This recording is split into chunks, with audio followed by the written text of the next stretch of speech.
ये वाला एरिया सब क्या है, भारत का है। देखिए चाइना जो है ना वो बहुत समझदारी से कब्जा करते जा रहा है। चाइना कहता है कि ये मेरा है तो भारत को कहना चाहिए फिलीपींस अगर मेरा है। यहाँ किसी मजदूर को 8 बजे बुलाएंगे तो 9 बजे आएगा, आधा घंटा ले खैनी लगाएगा। हाँ काम है ना, हाँ लीजिए आप भी खाइए, आप भी खाइए। आपको मजदूरों की शिकायत करना है, हमारे यहाँ कोई मजदूर शिकायत करेगा हम गोली मार देंगे उसको। कि इस देश को तो 2 चौपटे किया सब, एगो नेता एगो सरकारी नौकरी वाले। चाइना का जो ग्रेट वॉल ऑफ चाइना है वो यहाँ से जाता था, ये है ग्रेट वॉल ऑफ चाइना। ये चाइना की दीवार है, यहाँ से यहाँ तक जाती थी। अब इधर मुख्य रूप से चाइना था उस समय। अभी भारत वालों को बोलना चाहिए कि भाई इसके इधर तो सब भारत का है, ये वाला एरिया सब क्या है, भारत का है। देखिए चाइना जो है ना वो बहुत समझदारी से कब्जा करते जा रहा है। तो इस समझदारी से बचने के लिए एक ही उपाय है, उल्टा सीधा ऐसा काम कीजिए कि जब कोई देश दूसरे देश के क्षेत्र को अपना बन रहा है तो पूरी दुनिया में इसका मजाक बन जाए। इस चाइना की नीति को, सोची समझी नीति को एक मजाक बना के रख दीजिए। भारत सरकार को भी कहना चाहिए, तुरंत कह देना चाहिए कि भाई पुराना नक्शा के हिसाब से अगर दक्षिणी चीन सागर चीन का है तो पुराना नक्शा के हिसाब से चीन, इसके इधर का एरिया चीन का नहीं है। नक्शा के हिसाब से ये भी देखिए ना, अब बाबा आदम के जमाने का नक्शा बना रहे हैं जो यहाँ पे, उल्टा सीधा जब डिसीजन लेंगे पूरी दुनिया में लगेगा मजाक बन जाएगा, ये सब समझ में आएगा। लेकिन जब जब विरोध करेंगे चाइना का उतना चाइना शक्तिशाली हो जाएगा। ये एक पॉलिसी होती है पढ़ाने की। तो आप चाइना को विरोध करके कभी नहीं हरा सकते हैं। जैसे चाइना कहेगा ना, चाइना कहेगा कि ये दक्षिणी चीन सागर मेरा है और आप कहेंगे तुम्हारा नहीं है, तो उस चाइना उसको जानना चाहता है कि इसको हम कहेंगे है तो लोग कहेंगे नहीं, तो जैसे हाँ ना कह के विवाद हो जाएगा और विवाद में वही जीतता है जो शक्तिशाली होता है। तो चाइना को पता है कि बस विवाद पैदा करो, जीत तो हम ही जाएंगे क्योंकि शक्तिशाली है। तो भैया विवाद पैदा मत होने देगा। चाइना कहता है कि ये मेरा है तो भारत को कहना चाहिए फिलीपींस अगर मेरा है। ले अब विवादे पैदा नहीं होगा, मजाक बन जाएगा। यहाँ पर फिलीपींस अगर मेरा है, भारत को लोग कहेंगे यहाँ से यहाँ तुम्हारा कैसे हो गया, तो कहे जैसे चाइना का हो गया वहां पर। हमेशा ना जब कभी आप इसे अपनी जिंदगी में भी अपनाइएगा कि अगर आप कोई आदमी गलत बोल रहा है, अगर आप सोचेंगे उसको काटें तो नहीं काट पाएगा, अगर वो थेथर है तो जी बात में काट देगा। यही चीज गवर्नमेंट इंडिया में भी लागू कर दी है। गवर्नमेंट जो है चुनाव जीतने के लिए अपने इंडिया में लागू कर दी है।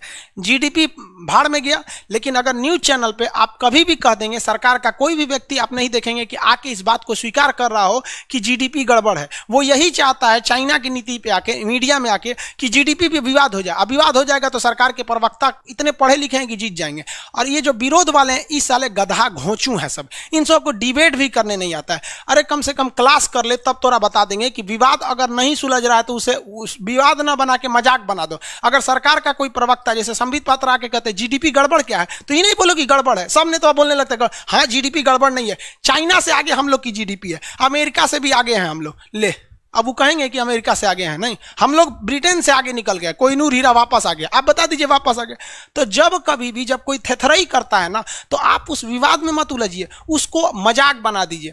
तो गवर्नमेंट ने चाइना से कुछ सीखा है या नहीं सीखा है, लेकिन ये जरूर सीखा है कि देश में अगर कोई मुद्दा हो, जैसे अभी मनीषा वाल्मीकि का जो बलात्कार हुआ, ये बलात्कार गलत है, सालों को इनकाउंटर क्यों नहीं हुआ, इस पे नहीं है। गवर्नमेंट बड़ा होशियार है, जानती है इसको विवादित कर देंगे, जहां विवादित होगा हम शक्तिशाली हैं, जीत जाएंगे। अब उसमें ससुरा ये आतंकवादी घटना थी, दंगा कराने के बाद था, रेप कहाँ हुआ है, हड्डी कहाँ टूटी है, हेन तेन।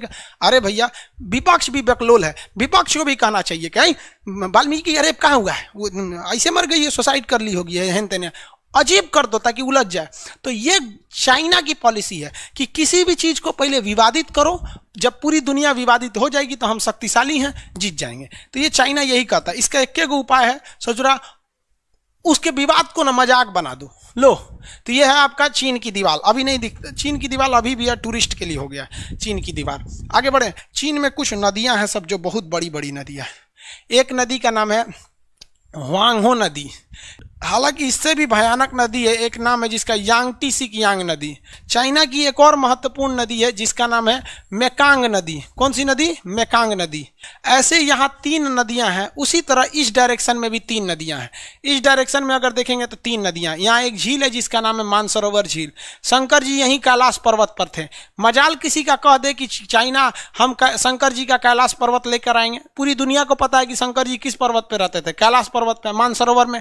जाते हैं चलो आराम से मानसरोवर यात्रा, कैलाश यात्रा। एक बार भी बोलिए ना, विवाद पैदा कर दीजिए कि हमारा धार्मिक स्थल है, अगर तुम्हारा है तो तुम्हारे धर्म के लोग पूजा क्यों नहीं करते हैं? समझ में आएगी नहीं? नहीं, अरे चाइना है ना, डर जाएंगे, अरे चाइना चाइना बकलोल।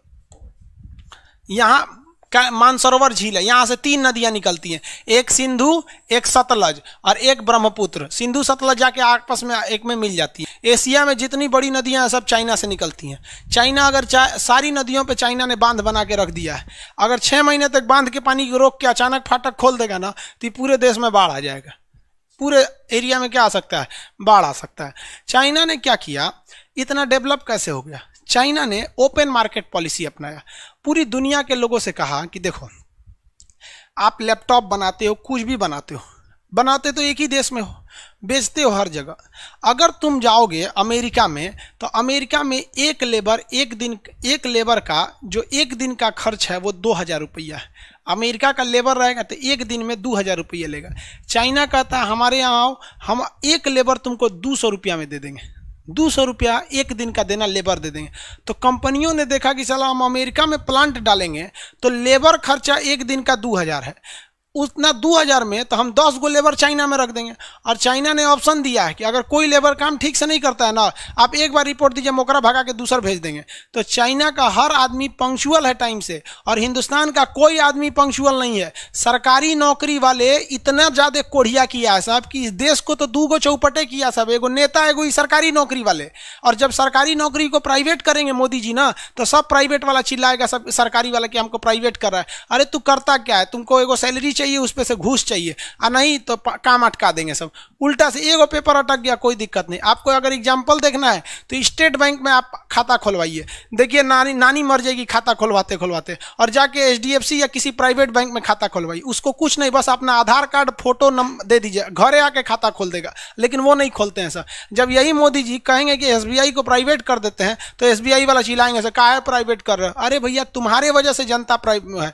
यही वजह है कि जब कभी सरकारी चीज़ों को मोदी जी प्राइवेट करते हैं तो कोई पब्लिक साथ नहीं देने जाती है। वही लोग इसका विरोध करते हैं जो सरकारी नौकरी करना चाह रहे हैं या ऑलरेडी सरकारी नौकरी में है।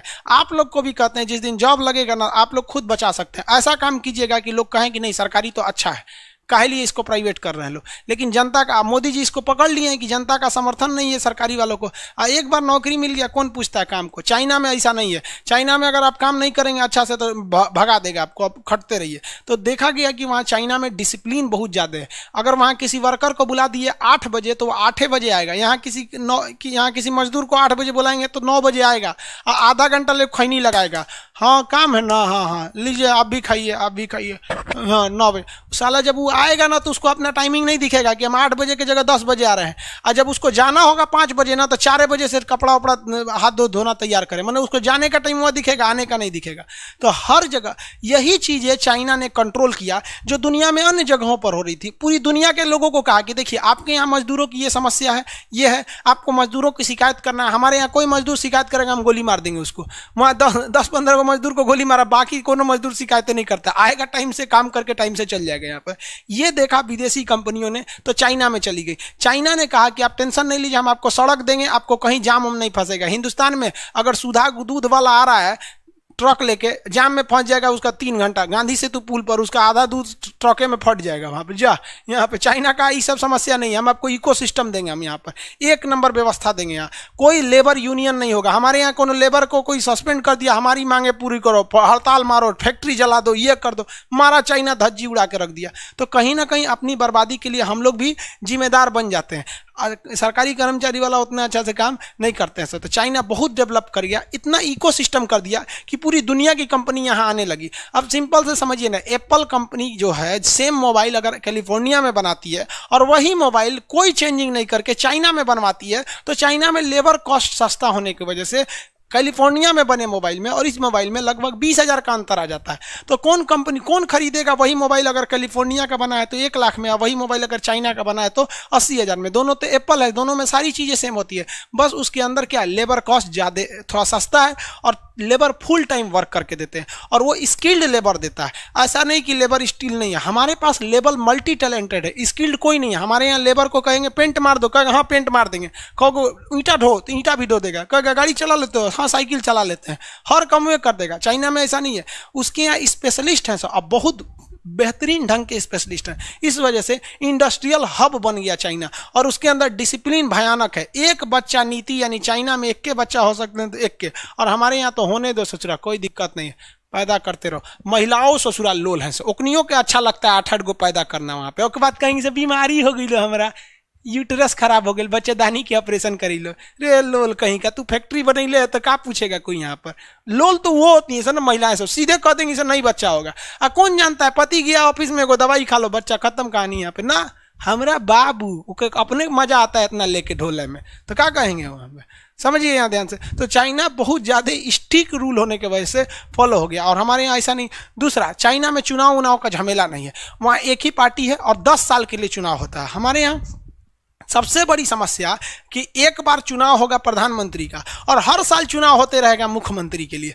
जैसे देखिए अभी बिहार में हो रहा है, अगली बार कहीं और होगा, अगले साल कहीं और होगा। तो हमारे यहाँ के नेता 4 साल में 5.5 साल तो चुनाव में बिजी रहते हैं सब, तो इसलिए डेवलपमेंट का एक और रास्ता कम होता है।